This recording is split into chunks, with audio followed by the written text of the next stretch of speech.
Hello. चलिए, नमस्कार प्यारे साथियों। हेलो। उम्मीद करता हूं आपको मेरी आवाज आ रही होगी। एक बार जल्दी से कमेंट करके बताएंगे क्या मेरी आवाज आपको आ रही है, वीडियो आपको प्रॉपर दिखाई दे रहा है, आ रही है।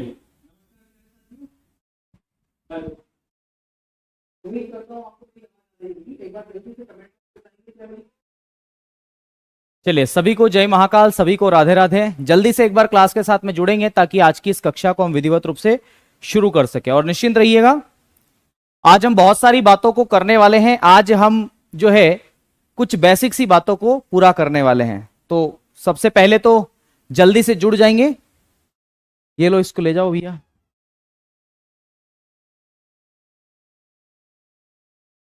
बाहर कर देना, जाओ। चलिए, तो शुरू करते हैं आज की क्लास को। राष्ट्रीय आय में आपको पढ़ा रहा था, नेशनल इनकम के बारे में मैं आपसे डिस्कस कर रहा था कि राष्ट्रीय आय क्या होती है, ठीक है। और इसके बारे में मैंने बहुत सारी बातें आपको पहले भी बता दी थी कि राष्ट्रीय आय किसे कहते हैं और क्या कुछ होती है। इसके बारे में मैं बेसिक सी बातों को और केवल रिवीजन आपको करवाऊंगा कि राष्ट्रीय आय क्या चीज है ना। तो मेरे ख्याल से मैंने आपको राष्ट्रीय आय पढ़ा दी थी और उसकी पीडीएफ कहां है ये। चलिए, बिल्कुल। तो राष्ट्रीय आय वाला ये रहा टॉपिक। मैं स्टार्टिंग से एक बार आपको क्या करता हूं, कवर कर देता हूं ताकि कोई दिक्कत ना हो। सुनिएगा, राष्ट्रीय आय का मतलब है राष्ट्र की आय।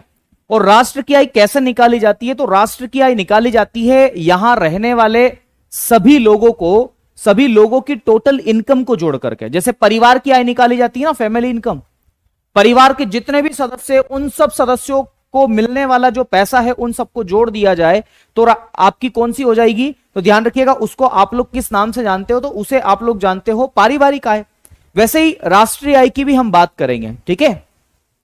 तो राष्ट्रीय आय राष्ट्र की आय होगी। और मैंने बताया था यहां पर एक वित्तीय वर्ष में, यानी कि सरकार का एक वित्तीय वर्ष 1 अप्रैल से 31 मार्च तक होता है। तो 1 अप्रैल से 31 मार्च को वित्तीय वर्ष बोलते हैं, फाइनेंशियल ईयर बोलते हैं। तो भैया एक वित्तीय वर्ष में देश के जो निवासी हैं उनके द्वारा कुल कारक आय का जो योग है वही राष्ट्रीय आय कहलाता है। बहुत आसान डेफिनेशन है, इसी को याद रखना है। सरकार का वित्तीय वर्ष कब से कब तक होता है? 1 अप्रैल से 31 मार्च के बीच में होता है। यह बात आपको ध्यान रखना है। कारक आय क्या होती है? तो मैंने आपको लास्ट टाइम भी बताया था, उससे पहले भी बताया था कि कारक का मतलब होता है किसी भी वस्तु को बनाने में जो कॉस्ट आती है उसी को हम बोलते हैं कारक आय, ठीक है। जो कॉस्ट आती है और उन कॉस्ट को, मेरे साथियों ध्यान रखिएगा, कारक लागत कहते हैं विशेष रूप से। और जो वस्तु बनाने में मदद करते हैं उन्हें कारक कहते हैं और उनको मिलने वाली आय क्या है? कारक आय है। जैसे मैंने बताया कि किसी भी वस्तु का उत्पादन करने के लिए मुझे जमीन की आवश्यकता पड़ेगी, भूमि की। और भूमि अगर मैं किसी से उधार लूंगा, किसी से किराए पर लूंगा, तो उसका उद्देश्य क्या है भैया? सामने वाले को क्या दूंगा, उसका क्या लाभ है? तो उसको किराया मिलेगा। वैसे ही मैं कुछ मजदूरों को लेकर के आऊंगा तो वो क्यों आएंगे मेरे यहां? क्योंकि उनको पारिश्रम मिलेगा, वेतन मिलेगा या मजदूरी मिलेगी। वैसे ही अगर मेरे पास में पैसा नहीं है तो मैं बैंक से लोन लूंगा, और जब बैंक से लोन लूंगा तो बैंक मुझे पैसा क्यों देगी? क्योंकि उसे क्या मिलेगा? उसे क्या फायदा है? उसे ब्याज मिलेगा, ठीक है। वहीं पर उद्यमशीलता, एंटरप्रेन्योरशिप आप जिसे कहते हैं, उसको मेरे साथियों क्या मिलेगा? यानी कि मैं रिस्क ले रहा हूं तो रिस्क लेने वाले व्यक्ति को लाभ मिलेगा, बेनिफिट मिलेगा, प्रॉफिट मिलेगा। यह बात आपको ध्यान रखना है, ठीक है। चलिए, इसके अलावा मैंने आपको क्या बताया था, जरा वो भी देख लो एक बार राष्ट्रीय आय के अंतर्गत। इसके अलावा मैंने बताया था दादाभाई नौरोजी ने पहली बार भारत में राष्ट्रीय आय का अनुमान लगाया था। वीके आरवी राव ने 1931 में वैज्ञानिक अनुमान लगाया, जिसके अनुसार उन्होंने 62 रुपए प्रति व्यक्ति आय बताई। राष्ट्रीय आय समिति 4 अगस्त 1949 की है। ध्यान रखना, इसके अध्यक्ष पीसी महालनोबिस बने और इसके सदस्य वीके आरवी राव और गॉडगिल साहब थे। ये दोनों बातें याद रखना। इसका मापन जो है, मेजरमेंट 3 विधियों से होता है। उत्पादन विधि, जिसी को मूल्यवर्धन विधि कहते हैं, कुल कारक आय विधि, और एक और है आपका व्यय विधि। मैंने एक एक के बारे में बताया था कि उत्पादन विधि में क्या होता है। तो भैया देश के अंदर जितना भी उत्पादन हुआ है एक वित्तीय वर्ष के दौरान, एक फाइनेंशियल वर्ष के दौरान, उन सबकी टोटल वैल्यू जो है वो आपकी क्या कहलाती है? तो उत्पादन विधि कहलाती है, ठीक है। मैंने बताया कि इकोनॉमी में तीनों क्षेत्रों में जितना भी प्रोडक्शन हुआ है उन सबको अगर हम तो जोड़ लेते हैं तो मेरे साथियों उसको उत्पादन विधि के अंतर्गत शामिल किया जाता है। वैसे ही कारक आय विधि का मतलब क्या है? तो कारक का मतलब होता है जो उत्पादन में सहयोग करने वाले कारक है, साधन है, उनकी बात करते हैं। ये चारों के चारों है, इनको मिलने वाली टोटल इनकम ही क्या कहलाती है? कुल कारक आय कहलाती है। वैसे ही व्यय विधि, देश के अंदर जितने भी नागरिक है, सरकार है, जो कुछ भी है, वो जितना भी खर्च करती है उसी को व्यय विधि करते हैं। तो ध्यान रखिएगा, एक वित्तीय वर्ष में वहां के निवासियों द्वारा किया गया कुल खर्च जो है, आप इसमें सरकार भी चाहे तो जोड़ लो। और एक इसका एक सूत्र है, राष्ट्रीय आय बराबर क्या होता है? C प्लस जी प्लस आई प्लस एक्स माइनस एम। यह सूत्र है, याद रखना है आपको। एनआई का मतलब नेशनल इनकम होता है, सी का मतलब कंजप्शन होता है, जी का मतलब सरकारी खर्च गवर्नमेंट एक्सपेंडिचर होता है, आई का मतलब इन्वेस्टमेंट होता है, एक्स का मतलब एक्सपोर्ट होता है जिसे हम बोलते हैं निर्यात, और एम का मतलब क्या होता है? आयात होता है। ठीक है, फिर मैंने बताया था प्रति व्यक्ति आय कैसे निकालते हैं। तो राष्ट्रीय आय में से कुल जनसंख्या का भाग देकर के हम लोग क्या कहते हैं? प्रति व्यक्ति आय निकाल लेते हैं। इसकी अवधारणा में जीडीपी, एनडीपी, जीएनपी, एनएनपी ये सब हमें पढ़ना है। लेकिन इससे पहले मैं आपको कुछ बेसिक सी बातें यहां पर बताना चाहूंगा। वो कौन कौन सी बातें हैं, जरा उसको ध्यान रखना मेरे साथियों। तो आपने एक शब्द सुना होगा, बाजार कीमत। ये बाजार कीमत क्या वर्ड है, जरा वो समझ लो। बाजार कीमत क्या है मेरे साथियों? मार्केट प्राइस आप इसे कहते हैं। मार्केट प्राइस में क्या क्या चीजें शामिल होती है? तो दोस्त मैं यहां पर लिख रहा हूं बाजार कीमत, बाजार कीमत, और इसी को हम लोग किस नाम से जानते हैं? मार्केट प्राइस के नाम से जानते हैं। मार्केट प्राइस, मार्केट प्राइस, या इसी को आप एमआरपी भी बोल देते हैं। आपने देखा होगा ना, किसी भी प्रोडक्ट के ऊपर एमआरपी लिखी होती है। एमआरपी का फुल फॉर्म भी मैं आपको बता दूंगा, डोंट वरी। इसी को आप लोग एमआरपी बोल देते हैं, मार्केट रियर प्राइस के नाम से आप इसे जानते हैं, एमआरपी। दरअसल ये होती क्या है? तो बाजार कीमत का मतलब क्या है? मैं आपसे ये पूछना चाह रहा हूं कि आपने बाजार कीमत के बारे में कभी तो सुना होगा। आखिर ये बाजार कीमत होती क्या है? कई बार आपने सुना होगा, इसी को बाजार मूल्य भी बोल देते हैं, मार्केट प्राइस भी आप इसे कह देते हैं। तो दरअसल है क्या ये? तो ध्यान रखिएगा, इसको हम लोग किस नाम से जानते हैं? तो भैया इसी को आप बाजार कीमत या बाजार मूल्य के नाम से जानते हैं। दरअसल ये है क्या, इसके बारे में एक परिभाषा मैं आपको लिखवाना चाहूंगा, फिर इसके बारे में कुछ बेसिक सी बातों को मैं डिस्कस करूंगा। तो मेरे दोस्त, बाजार कीमत का मतलब क्या है, इसे हिंदी में या इसकी एक परिभाषा अगर हम दें तो क्या कहेंगे? तो ध्यान रखिएगा, जिस किसी भी कीमत पर, जिस किसी भी प्राइस पर हमें मार्केट में कोई वस्तु मिलती है, उसी को हम लोग बोलते हैं बाजार कीमत। जैसे उदाहरण के लिए मैं मान लो ये मोबाइल लेने गया, ये मोबाइल में लेने गया मेरे दोस्तों, और मार्केट में मुझे मान लो ये मोबाइल 20,000 का मिला, तो मैं कहूंगा कि ये इसकी कीमत है, बाजार कीमत। ठीक है, वैसे ही अगर मैं ये रिमोट लेने गया मार्केट में और मैंने पूछा कि भैया ये रिमोट कितने का है, तो उन्होंने कहा कि ये 40 रुपए का है, तो मैं कहूंगा कि इसकी बाजार कीमत जो है वो क्या है? 40 रुपए है। तो ये बेसिक सी बातें आपको ध्यान रखना है। तो मैं एक परिभाषा लिखता हूं, जिस मूल्य पर हमें बाजार में कोई वस्तु मिलती है उसी को हम लोग क्या बोलते हैं? बाजार कीमत कहते हैं। तो मेरे साथियों, जिस लिखता हूं, जिस मूल्य पर बाजार में कोई वस्तु मिलती है, या ऐसा लिखें,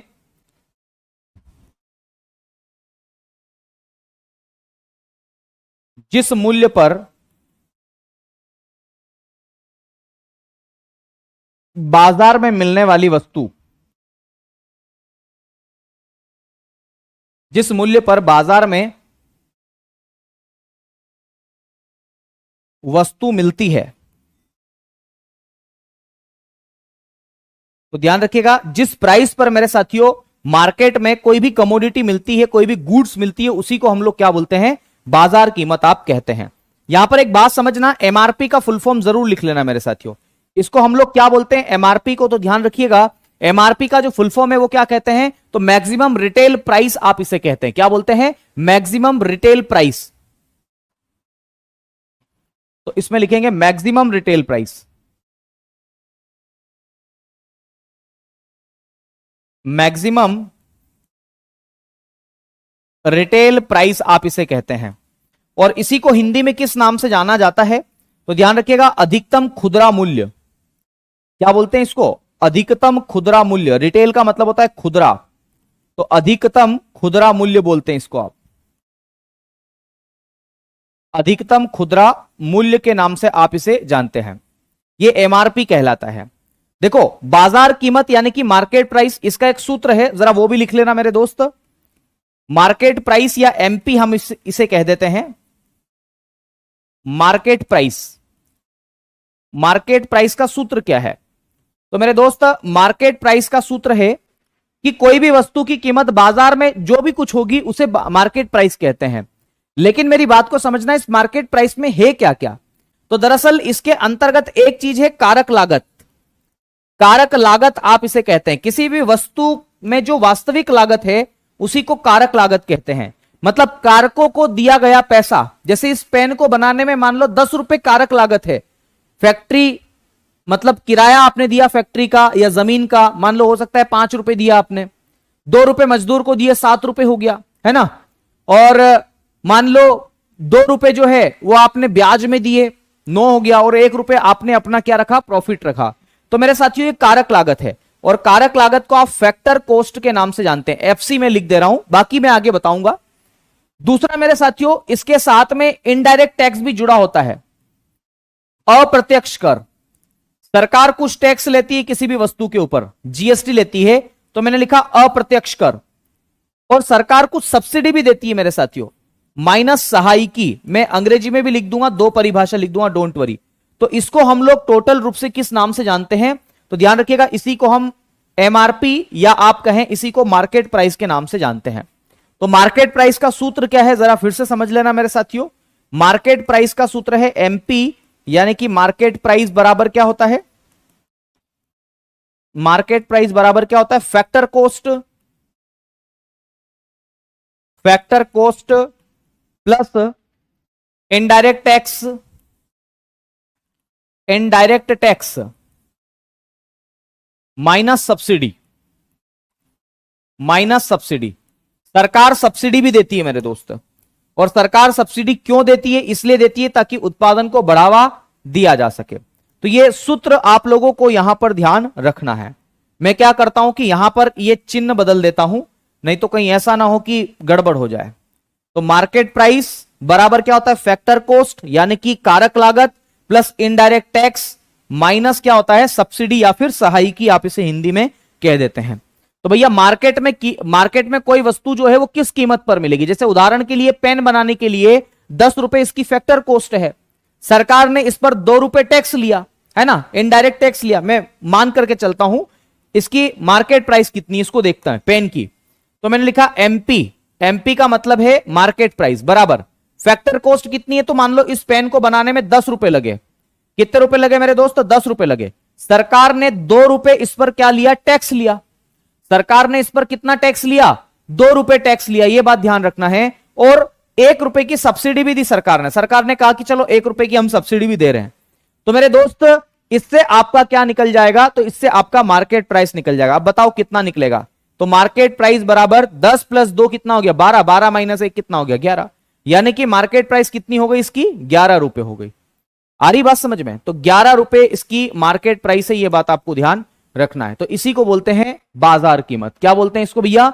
बाजार कीमत आप इसे कहते हैं। बाजार कीमत, ये देखो ये जो सूत्र है ना जो मैंने लिखा, मार्केट प्राइस बराबर कारक लागत प्लस अप्रत्यक्ष कर माइनस सहायिकी, आप यकीन नहीं मानोगे ये असिस्टेंट प्रोफेसर के एग्जाम में आया है। 4 अगस्त को एमपी का असिस्टेंट प्रोफेसर का एग्जाम था, उसमें पूछा गया था कि इसमें से सही कौन सा है। आ रही बात समझ में? यह बात आपको ध्यान रखना है। तो मैंने आपको एग्जाम्पल देके भी बता दिया है ये सब चीजें क्या होती है। मार्केट प्राइस बराबर factor cost plus indirect tax minus subsidy. बेटा मैंने अंग्रेजी में भी लिखा है यार, ठीक है।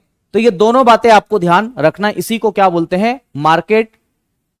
मार्केट प्राइस आप कहते हैं, या इसी को मेरे साथियों बाजार कीमत आप कह देते हैं। अब ध्यान रखिएगा, एक और बात मैं आपको बताता हूं। जीडीपी की जो गणना है ना, या हम कहें राष्ट्रीय आय की गणना, वो दरअसल 2 आधारों पर की जाती है। उसमें एक आधार वर्ष का भी प्रयोग किया जाता है, ठीक है। तो आधार वर्ष का प्रयोग किया जाता है, इसका मतलब क्या है? तो ध्यान रखिएगा, उसी के बारे में मैं बात करूंगा, लेकिन उससे पहले मैं कुछ बेसिक सी बातें कर लेता हूं, फिर उसके बारे में डिस्कस करता हूं। आइए मैं सबसे पहले हेडिंग डालता हूं जीडीपी। जीडीपी होती क्या है? सभी लोग ध्यान देंगे भैया। अगर इधर आपने ध्यान नहीं दिया, कमेंट बाजी में रहे, तो मेरी गारंटी है कि आपको समझ में नहीं आएगा, है ना। लेकिन अगर आपने मेरी एक एक बातों को ध्यानपूर्वक सुना, समझा, तो ऐसा भी मेरी गारंटी है कि आपको हर चीज समझ में आएगी, ठीक है। जीडीपी हम इसे कहते हैं। सबसे पहले ना जीडीपी का आप लोग फुल फॉर्म ही याद रख लो कि जीडीपी का फुल फॉर्म क्या है। तो सबसे पहले तो मैं जीडीपी का फुल फॉर्म आपको बता देता हूं कि जीडीपी का फुल फॉर्म है क्या। ठीक है, गेट अटका दो ये, ठीक है ना। चलिए जीडीपी की मैं बात कर लेता हूं कि जीडीपी का फुल फॉर्म क्या है। तो मेरे दोस्त जीडीपी का फुल फॉर्म क्या है, जरा सभी लोग ध्यानपूर्वक लिखना। जीडीपी का फुल फॉर्म है gross domestic product. Gross domestic product, gross domestic product आप इसे कहते हैं। ठीक है, ग्रोस डोमेस्टिक प्रोडक्ट। और इसी को हिंदी में किस नाम से जाना जाता है, तो ध्यान रखिएगा, इसको हम बोलते हैं सकल घरेलू उत्पाद। सकल घरेलू उत्पाद हम इसे कहते हैं। क्या बोलते हैं मेरे दोस्त, सकल घरेलू उत्पाद के नाम से आप इसे जानते हैं। जीडीपी आप इसे कह देते हैं, सकल घरेलू उत्पाद। जीडीपी होती क्या है, यह तो इसका फुल फॉर्म हो गया। ध्यानपूर्वक समझना, ग्रोस डोमेस्टिक प्रोडक्ट आप सबने बताया है मेरे दोस्त। देखो यहां पर एक शब्द लिखा गया है घरेलू उत्पाद। तो घरेलू उत्पाद का मतलब क्या है मैं आपको यह बताना चाह रहा हूं। तो घरेलू उत्पाद को समझने के लिए आपको पहले एक शब्द समझना पड़ेगा, घरेलू सीमा। घरेलू सीमा, और इसी को हम लोग क्या बोलते हैं, डोमेस्टिक बाउंड्री बोलते हैं। Domestic boundary. देखो मेरे पास में दो ऑप्शन थे। पहला ऑप्शन तो यह था कि इसको टाइप करवा के ले आऊं और आपको बता दूं, हेडेक खत्म। लेकिन मुझे पता उससे समझ में नहीं आने वाला आप लोगों को। डोमेस्टिक बाउंड्री आप इसे कहते हैं, डोमेस्टिक बाउंड्री आप इसे कहते हैं। मैं ऐसा मान करके चल रहा हूं कि भारत की जो डोमेस्टिक बाउंड्री है या किसी भी देश की जो डोमेस्टिक बाउंड्री है वो कुछ ये है, जो कि मैं यहां पर बना रहा हूं आप लोगों के लिए समझाने के दृष्टिकोण से बना रहा हूं। ये भारत की जो है वो डोमेस्टिक बाउंड्री है, ऐसा मैं मान करके चल रहा हूं। ये इसको हमने क्या माना है, ये जो गोला बनाया है ऐसा मैंने मान लिया है कि ये भारत की, ये मेरे साथियों भारत की क्या है, ये घरेलू सीमा है। ये भारत है, ये भारत की एक डोमेस्टिक बाउंड्री है, घरेलू सीमा है। इस घरेलू सीमा में मेरे साथियों यहां के लोग हैं। पहली बात तो ये यहां के निवासी भी हैं, इसके अंदर कुछ यहां भारत में रहने वाले लोग हैं जो यहां पर काम धंधे कर रहे हैं, बिल्कुल सही बात है। इसके अलावा यहां पर अमेरिका का व्यक्ति भी काम कर रहा है, यानी कि गैर निवासी भी आप इसे कह सकते हैं। गैर निवासी क्या बोलेंगे मेरे साथियों, गैर निवासी, या इसी को बोलते हैं अनिवासी। मैं हेडेक खत्म करता हूं अनिवासी लिख करके।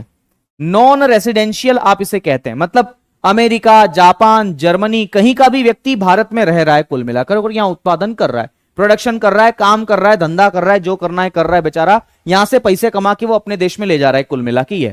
जैसे उदाहरण के लिए आपकी भगवान चाहे सबकी नौकरी लगे, और जब आपकी नौकरी लग जाएगी और मान लो विदेशों में आपकी नौकरी लगी, तो आप अमेरिका में गए काम करने, तो अमेरिका में काम करोगे ना, आप अमेरिका की घरेलू सीमा में काम करोगे। वैसे ही ऐसा भी तो हो सकता है अमेरिका का कोई व्यक्ति हो, भारत में उसकी नौकरी लगे तो भारत में काम कर रहा हो। ये दोनों मतलब कुल मिलाकर के घरेलू सीमा का मतलब यह है कि यह भारत की बाउंड्री है, और इस बाउंड्री में यहां के लोग तो काम करते ही करते हैं और पैसा कमाते हैं। उसके बाद में मेरे साथियों ध्यान रखिएगा, विदेशी व्यक्ति भी यहां आकर के कुछ ना कुछ काम धंधा करते ही करते हैं। इसी को हम लोग जीडीपी कहते हैं। मैं एक परिभाषा लिखूंगा, फिर आपको समझ में आएगा कि जीडीपी की परिभाषा क्या है, इसका मूल उद्देश्य क्या है। तो मेरे दोस्त पहले मैं लिखता हूं फिर आपको समझाता हूं। मैं लिखूंगा एक वित्तीय वर्ष में, एक वित्तीय वर्ष का मतलब है फाइनेंशियल ईयर की हम बात कर रहे हैं, सिंगल फाइनेंशियल ईयर। तो एक वित्तीय वर्ष में, एक वित्तीय वर्ष में, एक वित्तीय वर्ष में, एक वित्तीय वर्ष में यानी कि annual financial year, annual financial year, ठीक है। एक वित्तीय वर्ष में किसी देश की घरेलू सीमा में, किसी देश की घरेलू सीमा में, किसी देश की घरेलू सीमा यानी कि डोमेस्टिक बाउंड्री में, किसी देश की घरेलू सीमा यानी कि डोमेस्टिक बाउंड्री में, घरेलू सीमा में वहां के निवासी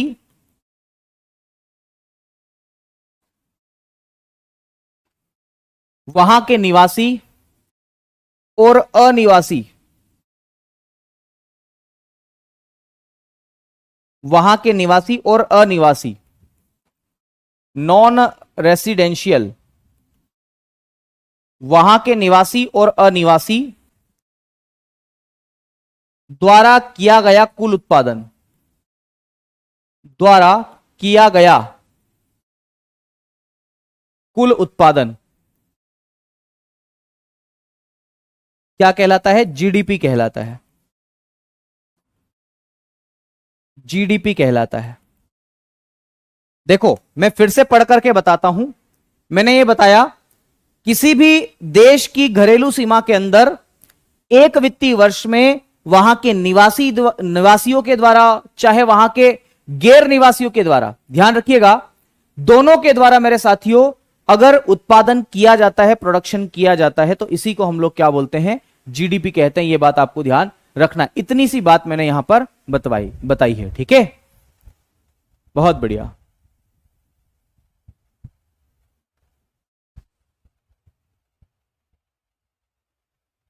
चलिए, यहां तक कोई दिक्कत किसी को? देखो इसमें दो बातें हैं विशेष रूप से, वो बातें क्या है जरा वो समझ लो। इसमें सबसे पहली बात तो यह है मेरे साथियों, समझना इस बात को, इसमें सबसे पहली बात तो यह है कि उत्पादन कौन कर रहा है, प्रोडक्शन कौन कर रहा है। तो उत्पादन कौन कर रहा है? उत्पादन कौन कर रहा है? पहला प्रश्न तो यह है मेरे साथियों कि उत्पादन कर कौन रहा है। तो ध्यान रखिएगा, इसमें उत्पादन दरअसल वहां के निवासी भी कर रहे हैं और अनिवासी भी कर रहे हैं।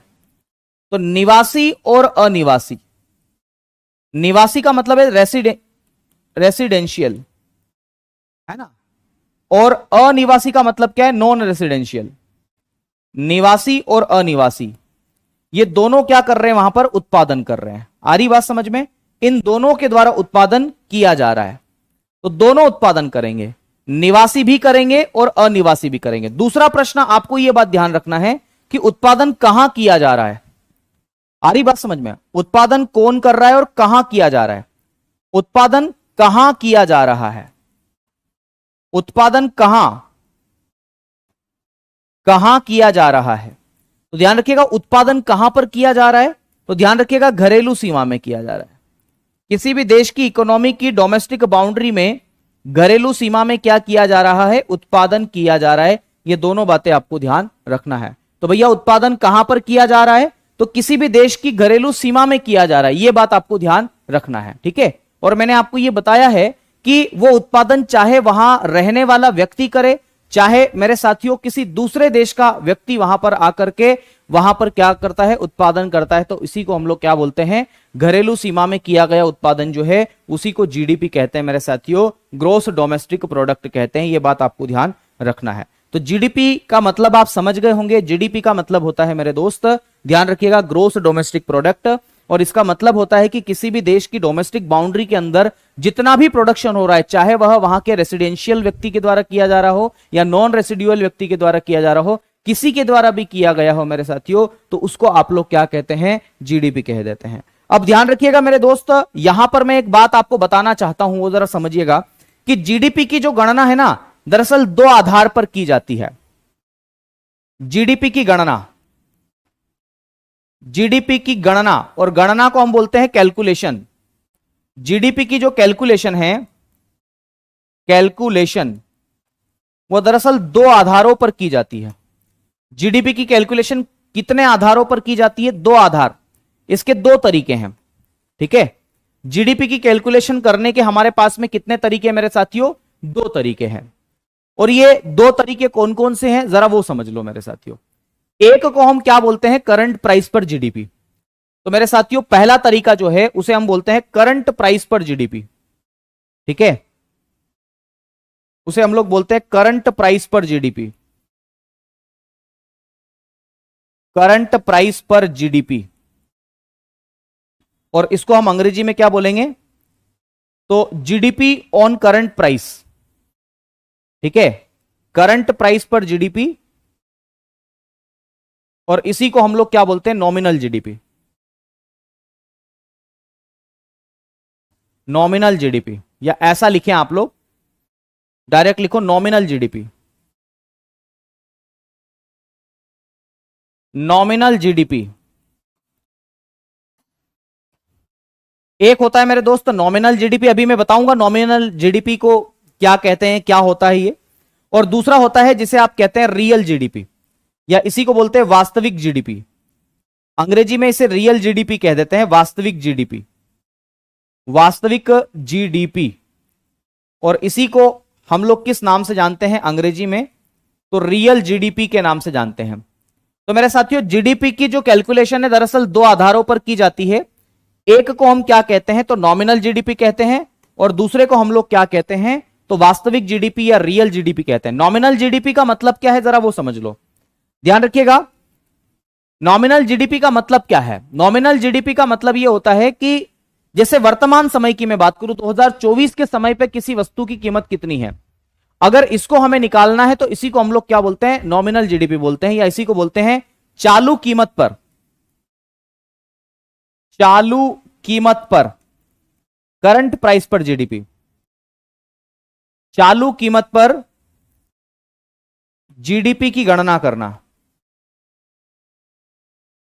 चालू कीमत पर जीडीपी की गणना करना, या इसी को हम लोग क्या बोलते हैं, जीडीपी ऑन करंट प्राइस। इसे अंग्रेजी में क्या बोलेंगे, GDP on current price, current price, GDP on current price मतलब वर्तमान समय में उसकी कीमत कितनी है, उसी को हम नॉमिनल जीडीपी कहते हैं। यह बात आपको ध्यान रखना है।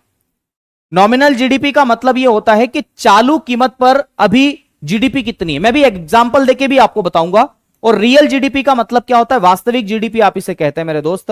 वास्तविक जीडीपी में लिखना है, इसमें आधार वर्षों का प्रयोग किया जाता है, इसमें आधार वर्षों का प्रयोग किया जाता है, इसमें आधार वर्ष, आधार वर्ष लिखो, वर्षों क्यों लिख रहे हो, इसमें आधार वर्ष का प्रयोग किया जाता है। और आधार वर्ष को आप बोलते हैं बेस ईयर। इसमें आधार वर्ष का प्रयोग करके, का उपयोग करके, प्रयोग करके, यूज करके, का प्रयोग करके, इसमें आधार वर्ष का प्रयोग करके जीडीपी को निकाला जाता है, जीडीपी निकाली जाती है, जीडीपी की गणना की जाती है, ऐसा लिख लो, जीडीपी की गणना की जाती है, जीडीपी की गणना की जाती है।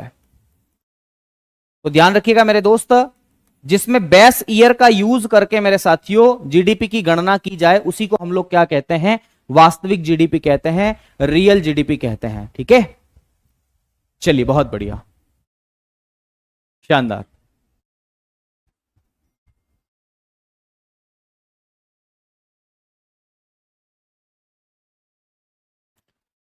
तो मेरे साथियों नॉमिनल जीडीपी और रियल जीडीपी में क्या अंतर है, तो रियल जीडीपी में आधार वर्षों का प्रयोग किया जाएगा। और वर्तमान में आधार वर्ष या बेस ईयर कितना है, तो ध्यान रखिएगा वर्तमान में जो बेस ईयर है वो 2011-12 है। ठीक है, तो यहां पर लिखेंगे अगला बिंदु, वर्तमान में बेस ईयर, करंट, वर्तमान में आधार वर्ष,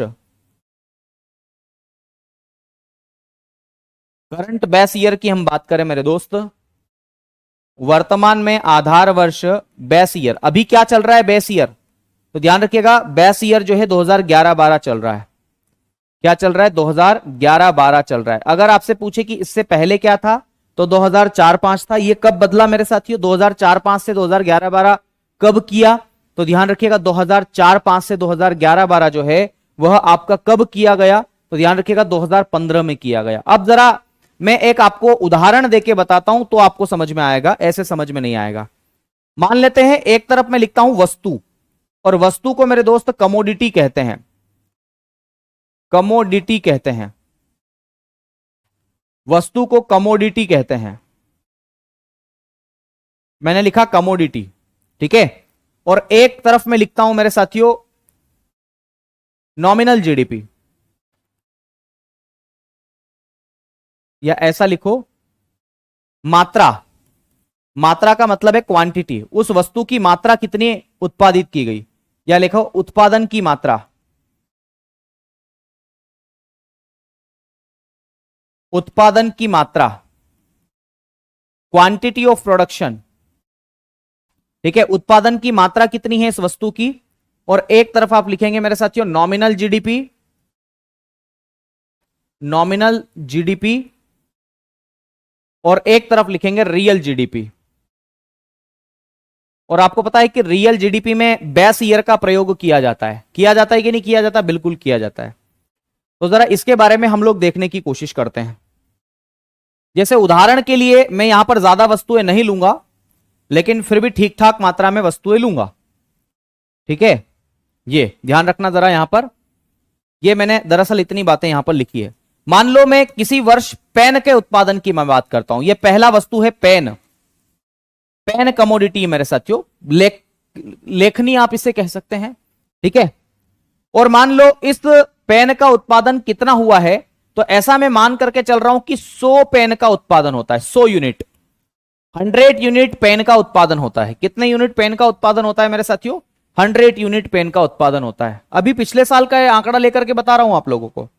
और एक तरफ मैं लिखता हूं मेरे साथियों शर्ट, शर्ट मान लो हमारे देश के अंदर कुल कितनी शर्ट का उत्पादन हुआ, तो 100 यूनिट शर्ट बनी, केवल 100 शर्ट बनी। मैंने एक एग्जांपल लेने के लिए आपको समझाने के लिए बता रहा हूं कि 100 शर्ट केवल बनी मेरे दोस्त, ठीक है, 100 शर्ट ही बनी।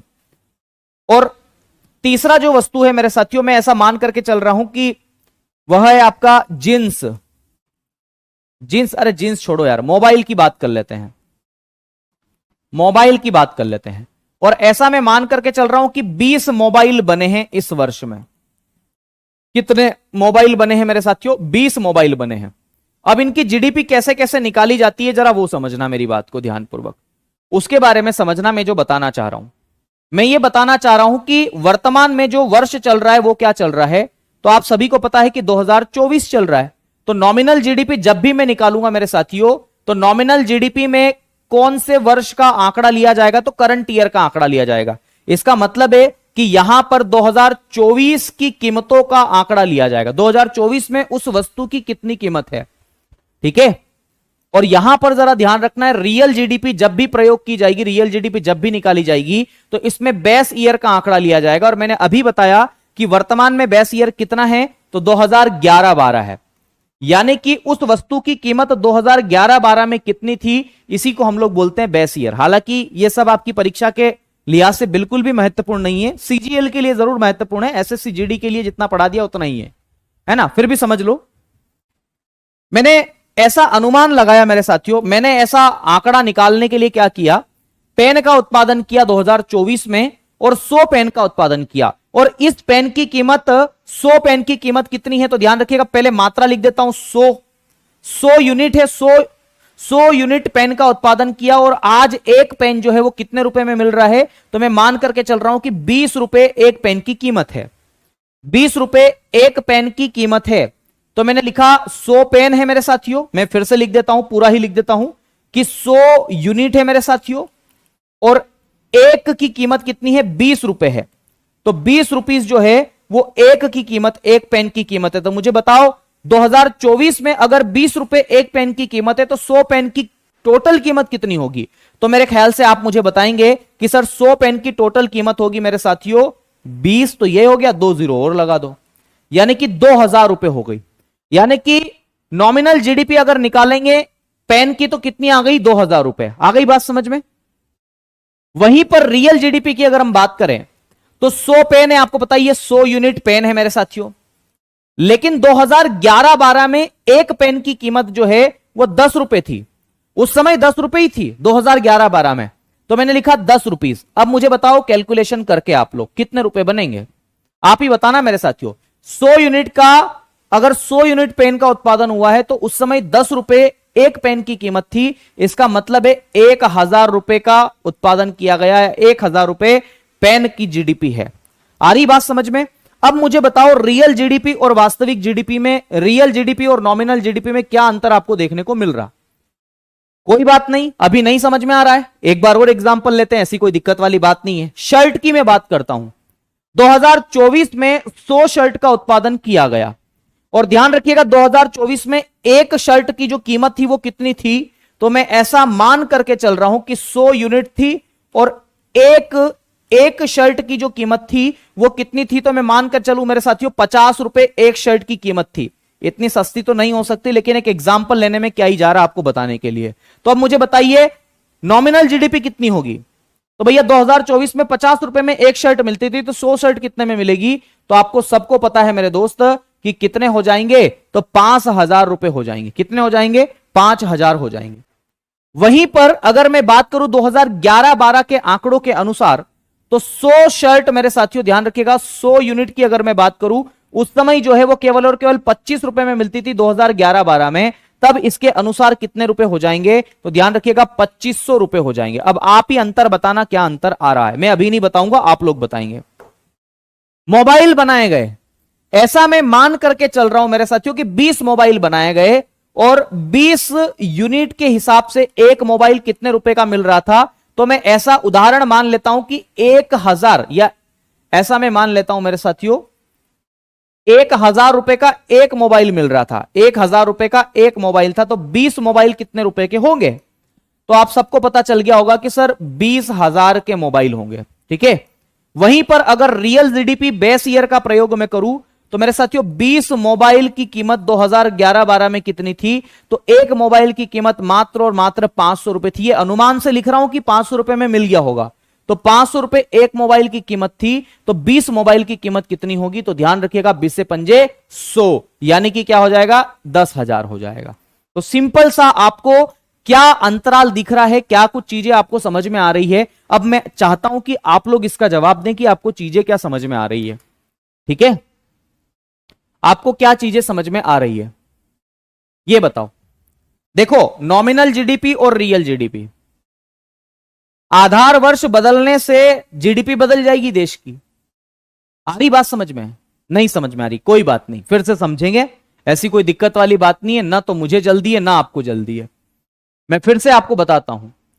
बच्चे का प्रश्न है शिवम यादव का, रियल जीडीपी में रेट कम क्यों है। रियल जीडीपी में रेट कम इसलिए है शिवम भाई, क्योंकि ये 2011-12 में जो वस्तु की कीमत हुआ करती थी उसके अनुसार ये जीडीपी निकाली जाती है। मुझे बताओ 2011-12 में पेन 10 रुपए का ही तो आता था। अरे अभी लेने जाओ 2024 में, वही पेन आपको 20 रुपए में मिलेगा। अभी लेके आया हूं मैं, आज ही लेके आया हूं।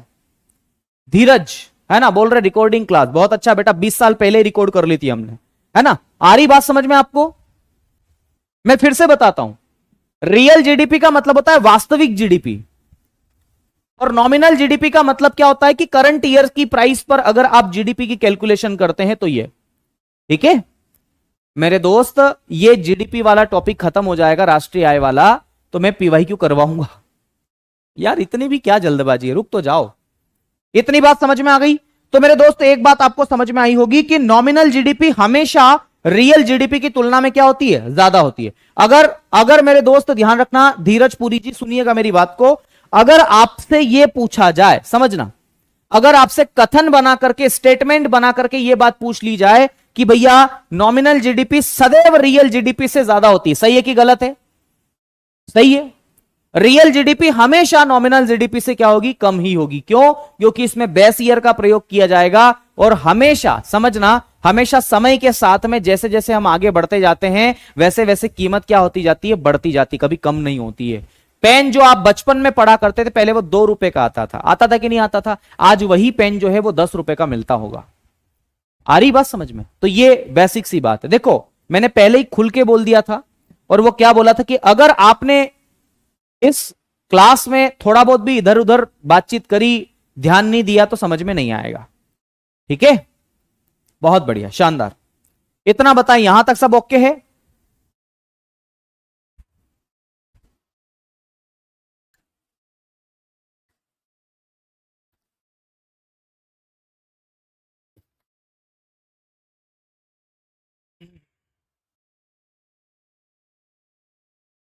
बहुत बढ़िया, शानदार।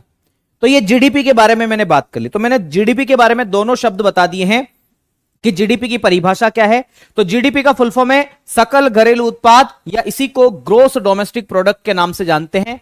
सिंपल सा एक मतलब है, डोमेस्टिक प्रोडक्ट का मतलब है घरेलू उत्पाद। अपने घर के अंदर चाहे विदेशी व्यक्ति आकर के उत्पादन करे, चाहे कोई भी आए, चाहे हम करें चाहे विदेशी व्यक्ति आए, अगर उत्पादन हो रहा है, अगर हम पैसा कमा रहे हैं उसकी वजह से, तो उसको जीडीपी में शामिल करते हैं हम लोग। ये बात आपको ध्यान रखना है। जीडीपी से ही एक शब्द निकलता है मेरे साथियों, उसका नाम क्या है? तो ध्यान रखिएगा, उसे हम बोलते हैं एनडीपी। क्या बोलते हैं? एनडीपी। एनडीपी। और एनडीपी का फुल फॉर्म क्या है? तो एनडीपी का फुल फॉर्म है net domestic product. Net domestic product.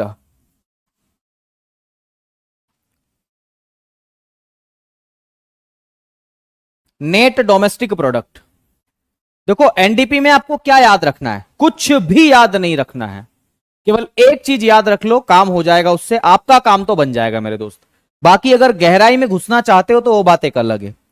देखो इसका फुल फॉर्म होता है निवल, हिंदी में इसको बोलते हैं निवल घरेलू उत्पाद। निवल घरेलू उत्पाद। आप मुझसे पूछेंगे गुरुजी इसकी परिभाषा क्या है? मैं कहूंगा परिभाषा क्यों रटना, जब केवल एक बात आप याद रख लो सारा काम खत्म। एनडीपी का एक फार्मूला है, केवल फार्मूला आपको यहां पर याद रखना है, और वो फार्मूला क्या है? एनडीपी यानी कि नेट डोमेस्टिक प्रोडक्ट आप इसे कहते हैं, बराबर क्या होता है? तो ध्यान रखिएगा, जीडीपी में से आप जीडीपी में से क्या घटा दोगे? तो ध्यान रखना, जीडीपी में से आप लोगों को क्या घटाना है? तो जीडीपी में से डेप्रिसिएशन, क्या बोलते हैं? डेप्रिसिएशन। और डेप्रिसिएशन को आप लोग हिंदी में बोलते हैं मूल्यह्रास। क्या बोलते हैं? मूल्यह्रास बोलते हैं। मूल्यह्रास। इसको जब माइनस कर दोगे तो आपको क्या देखने को मिलेगा? तो ध्यान रखिएगा, एनडीपी देखने को मिलेगा। अब ये मूल्यह्रास क्या है? तो मूल्यह्रास का मतलब होता है घसारा, हिंदी में इसको बोलते हैं घसारा। या इसको और थोड़ा सा आसान अगर मैं करूं तो जब आप दुकान पर जाते हो कोई सामान लेने, जैसे उदाहरण के लिए मैं एक फोन लेने गया था, ये मैं जैसे ही मार्केट में फोन लेने गया मेरे साथियों, और मैं फोन लेके आ गया, मुझे अच्छा लगा था, मैंने कहा यार क्या करूं, फोन तो लेना ही है, फोन अपना खत्म हो गया, टूट गया है। तो भाई मैंने कहा कि ठीक है ले लेते हैं फोन, ऐसा क्या है। मैंने फोन लिया, और मैंने ये फोन लिया 65,000 का, बड़ी मेहनत करके लिया है, और ऐसा मैं मान करके चल रहा हूं कि ये 65 का मैंने फोन लिया। अगर 2 दिन बाद में इसे बेचना चाहूं तो कितने में बिक जाएगा? आपसे ही बोलूं कितने में ले लोगे आप लोग, बताओ? ठीक है, कितने में ले लोगे? तो आप ही बोलोगे सर दे दो कोई 10-20 हजार में। मतलब अगर एक वास्तविक लागत में कहूं तो आप कहोगे कि सर 50 में दे दो, या 50 में भी नहीं, जितने में भी ले लोगे मेरे साथियों, मतलब 65 से ज्यादा में तो नहीं लोगे ना। तो ध्यान रखना, चाहे आप 50 बोलो, 60 बोलो, 40 बोलो, 10 बोलो, कोई बोलेगा सर गिफ्ट ही कर दो। तो ध्यान रखिएगा कितने में भी लो, कुल मिलाकर के उसकी कीमत अब उतनी तो रही नहीं। इसी को बोलते हैं मूल्यह्रास। क्या बोलते हैं? मूल्यह्रास आप इसे कहते हैं। यह बात आपको ध्यान रखना है। तो इतनी सी बातें मैंने यहां पर आपको कवर करके बताई है। एक बच्चा कह रहा 150 रुपया देगा। बेटा 150 रुपया, चलिए बहुत बढ़िया। तो मेरे साथियों एनडीपी का मतलब क्या होता है? एनडीपी का मतलब होता है नेट डोमेस्टिक प्रोडक्ट। और ये कैसे निकाला जाता है? तो जीडीपी में से डेप्रिसिएशन को घटा करके क्या निकाला जाता है? मूल्यह्रास को घटा करके एनडीपी निकाल लिया जाता है। यह बात आपको ध्यान रखना है। अब देखो एक और बिंदु मैं आपको लिखवाना चाहता हूं, उस बिंदु के बारे में पहले समझ लो। वो बिंदु है मेरे साथियों अंतिम मूल्य, फाइनल प्राइस। अंतिम मूल्य, अंतिम मूल्य हम इसे कहेंगे, फाइनल प्राइस हम इसे कहेंगे कि अंतिम मूल्य क्या होगा।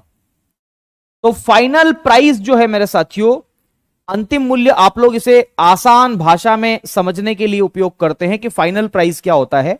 तो दरअसल मैं आपको यहां पर बताना चाहूंगा कि फाइनल प्राइस का मतलब क्या है। फाइनल प्राइस का मतलब यह है मेरे साथियों, फाइनल प्राइस का मतलब यह होता है अंतिम कीमत आप इसे कहते हैं, या फाइनल प्राइस का मतलब क्या होता है जरा वो समझना। फाइनल प्राइस को ही आप लोग किस नाम से जानते हैं? तो बाजार कीमत के नाम से जानते हैं। बाजार कीमत, या इसी को मार्केट प्राइस कह देते हैं। बाजार कीमत, या इसी को क्या बोलते हैं? मार्केट प्राइस के नाम से आप इसे जानते हैं। तो भैया अंतिम मूल्य का मतलब ही होता है बाजार कीमत। क्यों? क्योंकि मार्केट प्राइस में क्या क्या चीजें शामिल होती है आप सभी को अभी मैंने बताया है।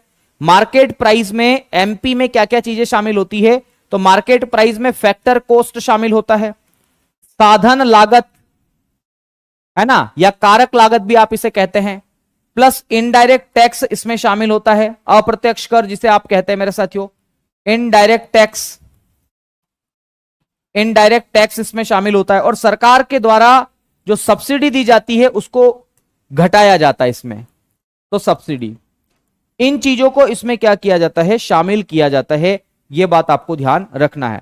मैं इसको इसलिए बना रहा हूं ताकि आपको पता रहे कि चिन्ह कौन से प्लस माइनस के, ठीक है। तो यह बात आपको ध्यान रखना है। क्या बात याद रखना है मेरे साथियों, कि मार्केट प्राइस जो है उसी को अंतिम मूल्य कहते हैं, और इसके अंतर्गत साधन लागत भी होती है, इसके अंतर्गत अप्रत्यक्ष कर भी होते हैं, और सब्सिडी को या सहायिकी को क्या किया जाता है, माइनस किया जाता है। यह बात आपको याद रखना है, बड़ी ही इंपॉर्टेंट बात है, और परीक्षा में कई बार पूछी जाने वाली बात है, परीक्षा में कई बार पूछी जाने वाली बात है ये, ठीक है। तो ये राष्ट्रीय आय से संबंधित कुछ बेसिक सी कॉन्सेप्ट को मैंने आपको बताने की कोशिश की है। अभी और भी चीजें हैं जिनको मुझे बताना है। मैं आज आपको केवल उन चीजों के बारे में बता देता हूं कि मैं अगली बार आपको क्या क्या बताऊंगा, यानी कि कल आपको क्या क्या बताऊंगा, ठीक है। तो ध्यान रखिएगा कल मैं आपको क्या क्या पढ़ाने वाला हूं। विशेष रूप से एक शब्द हमारे पास में, एक टर्मिनोलॉजी बची है जो कि मैंने कल आपको बताया था, एनडीपी, है ना, नेट डोमेस्टिक प्रोडक्ट हो गया। एक बचा है जीएनपी, जीएनपी आप इसे कहते हैं, gross national product, gross national product आप इसे कहते हैं।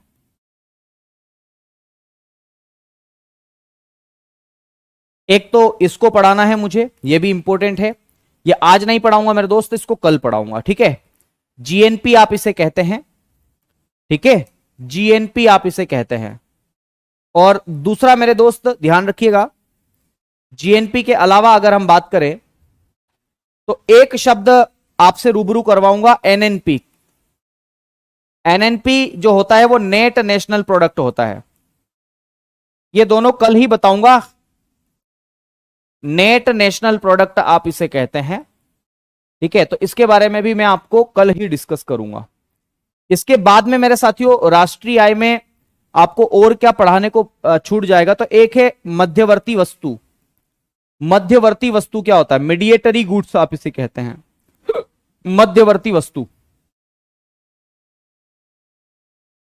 मध्यवर्ती वस्तु, मीडिएटरी गुड्स आप इसे कहते हैं, या मिडिल गुड्स भी आप इसे कह देते हैं, मिडिल गुड्स। ये मध्यवर्ती वस्तु क्या होती है इसे हम समझेंगे। और एक और टर्म है जिसे आप लोग बोलते हैं अंतिम वस्तु, अंतिम वस्तु, फाइनल प्रोडक्ट, है ना, फाइनल प्रोडक्ट आप इसे कहते हैं, फाइनल प्रोडक्ट। इसको भी जरा हम लोग पढ़ेंगे, फाइनल प्रोडक्ट क्या होता है, ये दोनों के बारे में हम लोग चर्चा करें। मतलब ये 4 पॉइंट है जिसको हमें पढ़ना है, इसको हम पढ़ेंगे। और जैसे ही राष्ट्रीय आय वाला टॉपिक हमारा कंप्लीट हो जाएगा, इसको पढ़ाने के बाद में मैं आपको क्या कराऊंगा, पीवाईक्यू कराऊंगा, ठीक है। तो डोंट वरी, आप लोगों की जो क्वेरी है वो पीवाईक्यू को लेकर के है, और मैं पीवाईक्यू कल लेकर के आ जाऊंगा, डोंट वरी, है ना, कल करवा दूंगा। तो कल शाम वाली क्लास में जो है मैं आपको पीवाईक्यू करवाऊंगा इसको पढ़ाने के बाद। तो अब मुझसे कोई मत पूछना कि सर पीवाईक्यू कहां है, पीवाईक्यू कहां है, तो पीवाईक्यू यहां है, ये टॉपिक हो जान दो। और पीवाईक्यू में ही मैं राष्ट्रीय आय वाले क्वेश्चन भी ले लूंगा, जितना भी मैंने पढ़ा दिया वो सब के सब क्वेश्चन ले लूंगा, ठीक है। और अगर समय रहेगा तो हम नए चैप्टर की शुरुआत भी कर देंगे। अब बात रही टाइमिंग चेंज करने की, तो टाइमिंग चेंज नहीं हो सकता, ध्यान रखिएगा। इसलिए नहीं हो सकता क्योंकि हमने पूरी कोशिश कर ली है। बहुत हेक्टिक टाइम टेबल अभी हमारा बना हुआ है, बहुत ज्यादा हेक्टिक बना हुआ है। हम बिल्कुल नहीं चाहते कि किसी भी तरीके से आप लोगों का नुकसान हो। हां यह जरूर है, इकोनॉमिक्स अगर आप कर रहे, जैसे अवसर बेच वाले विद्यार्थी हमारे जो हैं, एसएससी जीडी वाले, वो इकोनॉमिक्स अच्छे से पढ़ना चाहते हैं, तो ध्यान रखिएगा मैं बहुत अच्छे से पढ़ा रहा हूं। नहीं तो एक ही लेक्चर में राष्ट्रीय आय खत्म कर देता, पर नहीं, मुझे पता है कि आसानी से समझ में नहीं आएगा वो। तो डोंट वरी, थोड़ा सा धैर्य रखो, सब चीजें हो जाएगी। मेरी गारंटी है 27 तारीख तक मैं आपका इकोनॉमिक्स भी कंप्लीट कर दूंगा। आ रही बात समझ में? ये मेरी जवाबदारी है, मैं कैसे करूंगा इसको, पर मैं कर दूंगा, मुझे विश्वास रखो थोड़ा सा इसके ऊपर। और दूसरी बात रही आपके टाइमिंग की, तो टाइमिंग नहीं चेंज हो सकता। मैंने सब दूर बातें कर ली है, जहां जहां मैंने हाथ पैर जोड़ना थे, लगाना थे, वो सब कर लिया है, नहीं हो पा रहा है टाइमिंग चेंज। तो ज्यादा बेहतर है कि आप लोग इसको रिकॉर्डेड फॉर्म में देख लो, जब भी आपको समय मिले रिकॉर्डेड देख लो आप लोग।